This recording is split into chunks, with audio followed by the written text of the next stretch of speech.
नमस्कार, मी स्वाती गोडसे. आपण पाहताय न्यूज 18 लोकमत बुलेटिन मध्ये आपल्या सगळ्यांचं स्वागत. सविस्तर बातम्यांची सुरुवात या क्षणाच्या महत्त्वाच्या बातमीने. राज्यात कोरोना रुग्णांची संख्या आता वाढलेली आहे. आता राज्यात कोरोनाचे एकूण 38 रुग्ण झालेत. यातले 3 रुग्ण हे मुंबईत आढळले असून नवी मुंबईत एक नवा रुग्ण आढळलाय, तर यवतमाळमध्ये देखील एक नवा रुग्ण आढळलाय. त्यामुळे मुंबईत आता कोरोनाचे एकूण 8 रुग्ण झालेत, तर मुंबईमध्ये एकाच घरातल्या तिघांना कोरोनाचा संसर्ग झालाय. तर यवतमाळमध्येही कोरोनाच्या रुग्णांची संख्या 3 वर गेली. त्यामुळे एकूण राज्याचा आपण विचार केला तर महाराष्ट्रात सध्या 38 रुग्ण झालेले आहेत कोरोनाग्रस्त. उदय जाधव आमचे प्रतिनिधी मुंबईतली परिस्थिती आपल्यापर्यंत पोहोचवत आहेत. उदय, 38 रुग्णांची संख्या झालेली आहे, त्यामुळे आरोग्य विभागाकडून आपल्याकडे काय माहिती मिळतीये? स्वाती, सध्या मी वर्षा निवासस्थानाच्या बाहेर आहे आणि वर्षा निवासस्थानावरती सध्या मुख्यमंत्री उद्धव ठाकरे यांच्या उपस्थितीमध्ये राज्यातल्या सर्व प्रमुख जिल्ह्यांचे जिल्हाधिकाऱ्यांसोबत व्हिडिओ कॉन्फरन्सिंगद्वारा महत्त्वाची बैठक सुरू आहे. या बैठकीला राज्याचे मुख्य सचिव त्याचबरोबर आरोग्य मंत्री हे देखील उपस्थित आहे. कालच मुख्यमंत्री उद्धव ठाकरे यांची पंतप्रधान नरेंद्र मोदी यांच्यासोबत फोनवरून महत्त्वाची चर्चा झालेली आहे. या चर्चामध्ये राज्यातील कोरोना बाधित रुग्णांवरती आणि त्याचबरोबर एकूणच या कोरोनाचा प्रादुर्भाव अधिक वाढू नये यासाठी काय उपाययोजना केल्या जात आहे या संदर्भात महत्त्वाची चर्चा झालेली आहे. कारण देशामध्ये सर्वाधिक कोरोनाबाधित रुग्ण हे राज्यात आहेत, महाराष्ट्रामध्ये आहेत. त्यामुळे महाराष्ट्राकडे सर्वांची नजर आहेत. महाराष्ट्रामध्ये फक्त मुंबई पुण्यापुरता मर्यादित नाही आहे, तर यवतमाळसारख्या नागपूरसारख्या शहरांमध्ये सुद्धा आता कोरोनाग्रस्त रुग्ण जे आहेत ते आढळून आलेले आहेत. मुंबईत आज देखील सकाळपासूनच रुग्णांची संख्या जी आहे ती वाढलेली आहे. मात्र जशी आरोग्यमंत्र्यांनी माहिती दिलेली आहे त्यानुसार हे रुग्ण एकाच कुटुंबातील आहेत. ते कोरोनाबाधित रुग्णांच्या संपर्कात आल्यामुळे त्यांना देखील कोरोनाचे जे लक्षण आहेत ते दिसून आले आहेत. मात्र त्यांच्यात दिसणारी जी लक्षणं आहेत ती तीव्र स्वरूपातली नाही आहेत, ते लवकरच बरे होतील असा देखील विश्वास आरोग्यमंत्र्यांनी व्यक्त केलेला आहे.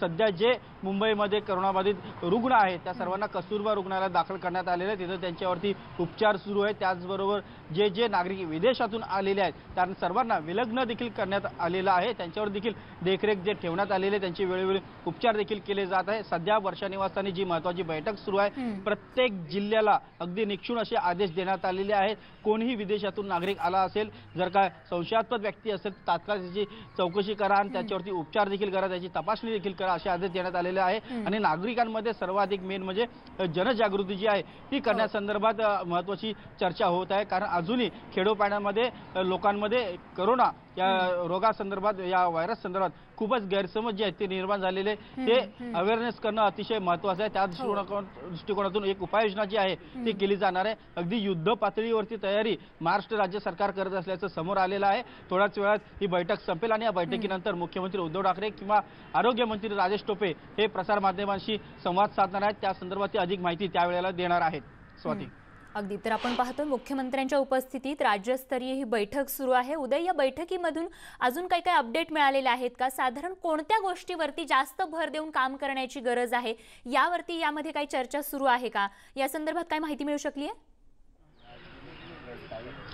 स्वाती, सर्वात महत्त्वाचं म्हणजे कोरोना व्हायरस संदर्भात जे काही सध्या त्याचं रुग्णांची ओळख पटवण्यासाठी ज्या लॅब उपलब्ध आहेत त्या सध्या तुटपुंज्या आहेत. त्या आता मुंबईमध्ये नव्याने निर्माण करण्यासंदर्भात महत्त्वाची चर्चा सुरू आहे. जे हॉस्पिटल असेल, KM असेल किंवा हाफकिन इन्स्टिट्यूट असेल, ही ती लॅब ओपन करता येईल. सध्या कस्तुरबा हॉस्पिटलमध्ये ही उपचार यंत्रणा आहे ते अधिक वाढवण्यात येतील, जेणेकरून अधिकाधिक रुग्णांना त्यांची तपासणी करता येईल, त्यांनी योग्य निदान जे आहे आणि उपचार देखील त्यांच्यावरती करता येतील. या संदर्भात चर्चा सुरू आहे. कारण कोरोना व्हायरसवरती जर उपचार करायचे असेल त्यासाठी अत्याधुनिक लॅब उपलब्ध करायची असेल तर केंद्र सरकारकडनं सर्वाधिक मदतीची अपेक्षा आहे आणि ती केंद्र सरकार करणार आहे. त्यानंतर नेमकं आता काय राज्याची उपाययोजना करतात ते पाहावं लागणार. सगळ्यात महत्त्वाची चर्चा हीच आहे की कोरोना व्हायरसवरती उपचार करण्यासंदर्भात ज्या लॅब आवश्यक आहे त्या लॅबची संख्या वाढवणं गरजेचं आहे, जेणेकरून दूरवर असलेल्या नागरिकांना या लॅबमध्ये येणं सोयीस्कर ठरेल. ते अधिकाधिक लोकांच्या संपर्कात येणार नाही. राज्य सरकारकडनं देखील अधिक उपाययोजना करण्यात येत आहे. अधिकाधिक लोकांनी नागरिकांनी घराच्या बाहेर पडावं. त्याचबरोबर प्रशासकीय यंत्रणा देखील अधिक कार्यक्षम व्हावी. मात्र ते कुठे सर्वाधिक नागरिकांच्या संपर्कात किंवा इतर कोणाच्या संपर्कात येऊ नये याची देखील काळजी घेतली जात आहे. स्वाती, अगदी. तर लॅबची सुविधा वाढवणं हे एक प्रामुख्याने खरं तर या ठिकाणी बघणं महत्त्वाचं ठरणार आहे. आणि ही बैठक जी आहे ती सुरू आहे उदय, आणि या बैठकीवरती नजर ठेवून राहा. बैठकीमध्ये कोणकोणते महत्त्वाचे निर्णय होतात ते आमच्यापर्यंत पोहोचवत राहा. तूर्त धन्यवाद या महत्त्वाच्या माहितीसाठी. तर राज्यामध्ये आतापर्यंत किती संख्या आहे कोरोनाग्रस्त रुग्णांची त्यावरती एक नजर टाकूयात ग्राफिक्सच्या माध्यमातून। सुरुवातीला आपण मुंबईचा विचार केला तर मुंबईमध्ये 8 कोरोनाग्रस्त रुग्ण आहेत। त्यापाठोपाठ पुण्यामध्ये 7 रुग्ण आतापर्यंत आढळलेले आहेत, ज्यांच्यावरती सध्या उपचार सुरू आहेत। एकूण 38 संख्या झालेली आहे संपूर्ण राज्याचा विचार केला तर। त्यामध्ये पिंपरी चिंचवडमध्ये देखील एक मोठा आकडा आहे रुग्णांचा। 9 रुग्ण जे आहेत ते पिंपरी चिंचवडमधले आहेत।